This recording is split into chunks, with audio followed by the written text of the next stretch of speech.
a scene shows an episode of the popular game show To Tell the Truth, set in 1977, where three contestants appear claiming to the panelists to be the legendary Frank Abagnale Jr., who impersonated an airline pilot, a lawyer, and doctor, as well as scammed people on 3 continents for millions of dollars, all before reaching the age of 19. The film begins in 1969, with FBI agent Carl Hanratty Jr. arriving at a French prison to meet the flu-stricken Frank Abagnale Jr., who attempts to escape from the prison prior to his extraction to the USA for a series of crimes. The scene flashes back to 6 years earlier. 16-year-old Frank Abagnale Jr. lives in New Rochelle, New York, with his father, Frank Abagnale Sr., and French mother, Paula. I will not leave France without her. Frank's father cons a woman into lending him a suit for Frank Jr., Must have slipped right off your neck. who later acts as a driver for Frank Sr., in a ruse to get a loan from Chase Manhattan Bank. To open the door for your father. When the loan is denied, due to a series of IRS tax frauds by Frank Sr., the family is forced to move from their grand home to a small apartment, with tension building within the family. Where's your mother? Frank soon realizes that his mother is having an adulterous affair with his father's friend Jack, and feeling that he will not fit in at his new school, poses as a substitute teacher in his French class for a short time. Eventually, trouble builds between Frank's mother and father, who file for divorce and ask Frank to choose who he will live with. Horrified, Frank runs away from home, using checks that his father had given him. It's okay if I write you a check. When Frank runs out of money, he begins to use confidence scams. And then Queens. Now he wants me in Long Island to take a few. Frank's cons grow ever bolder, and he even impersonates an airline pilot. He forges Pan Am payroll checks and succeeds in stealing over $2.8 million by staying in fancy hotel suites and eating at expensive restaurants, with the bills going to Pan Am. Meanwhile, Carl Hanratty, the nearly humorless but persistent FBI agent, begins to track down Frank in spite of his superiors not attaching much importance to the case, as most of them do not take bank fraud seriously. Tracking Frank to a hotel, Carl discovers to his surprise that he is still a resident there and breaks into his room to arrest him. Emerging from the bathroom and knowing only that Carl is from the FBI, Frank pretends to be Agent Barry Allen of the United States Secret Service and brazenly claims to have just caught the suspect himself. My name's Allen, Barry Allen, United States Secret Service. You think the FBI are the only ones on this guy? I mean, come on. It is not until after Frank has escaped from the room that Carl realizes he has been fooled. Frank soon attempts to use the money that he has stolen to find a way to reunite his divorced parents. He invites his father to a fancy restaurant and gives him the keys to a brand new Cadillac. Frank Sr. explains that he can't accept the gift, since the IRS are still watching him, and makes an attempt to put a positive air to the meal. My son bought me a Cadillac today. I think that calls for a toast.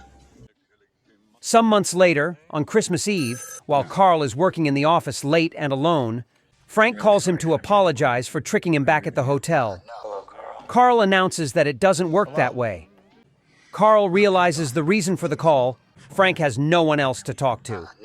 Frank hangs up and Carl continues to investigate. He later discovers that the name Barry Allen is from the Flash comic books, and that Frank is actually a teenage minor, which explains why they have been unsuccessful in finding a record of him.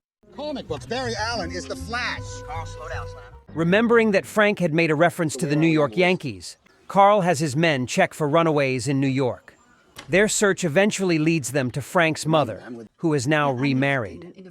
After seeing Frank's yearbook picture, Carl now knows who his suspect is. 1 year later, Frank has not only changed from impersonating a pilot to impersonating a doctor, complete with a forged Harvard Medical School degree, in Georgia, but is romancing Brenda Strong, a Southern belle who works as a hospital nurse. He proposes marriage to her, at least partly to try to engineer a reconciliation with her parents who have disowned her since she had an abortion.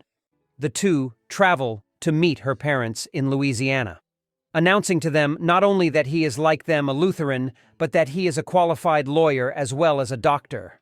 Frank soon joins Brenda's father as an assistant prosecutor after passing the bar exam. Congratulations. Frank soon decides to marry Brenda and decides to tell his father. It is here that Frank Sr., now working as a U.S. postal worker, informs his son that Frank's mother has remarried, devastating Frank. After Frank leaves his father for good, he calls Carl, wanting the chase to end in the wake of his wanting to settle down. Carl informs Frank that this is not possible, since Frank has stolen some $4 million. Once Frank hangs up, Carl's men look through wedding announcements to track Frank down. When Carl tracks him down and arrives at their engagement party to arrest him, Frank admits the truth to Brenda, shows her all his stolen money, and asks her to run away with him. Although shocked, she accepts his offer and agrees to meet him 2 days later at the airport. However, when she arrives as planned, he sees a devastated Brenda being coached by FBI agents who have surrounded the airport. Realizing that Carl has convinced her to turn against him. When Frank doesn't appear, Carl has his men stake out the airport, certain that Frank will attempt to show him up somehow and try to escape by plane. Frank puts a new plan into effect, where he claims that he works for Pan Am and is recruiting stewardesses to travel to Europe. The girls he chooses work as eye candy, and Frank manages to walk right past Carl's men, distracting them with a decoy in the unloading zone of the airport. Frank escapes to Europe. A year and a half later, in 1967, Carl angrily tells his boss that Frank has been forging checks all over the Eastern Hemisphere. Only this time, the checks are the real thing. Arguing that Frank is out of control, he requests permission to track him down in Europe. When his boss denies him permission, Carl takes one of Frank's bogus checks to professional printers, who suggest it can have been printed in only a handful of European countries. Remembering from an interview with Frank's mother Paula that she was born in France, Carl travels to her birthplace of Montrechard, and he finds Frank there, on Christmas Eve, inside a massive printing factory. Merry Christmas! How is it that we're always talking on Christmas? Carl tells Frank that the French police outside will kill him if he doesn't surrender quietly. Frank assumes he is joking at first, but Carl vows that he is not lying. Frank handcuffs himself and Carl takes him outside. Seeing no police, he compliments Carl on his ability to fool him. Almost immediately, however, the French police arrive and escort Frank to prison. The French police take Frank away, with Carl promising to have Frank extradited back to the USA. After 2 years, Frank is released into Carl's custody.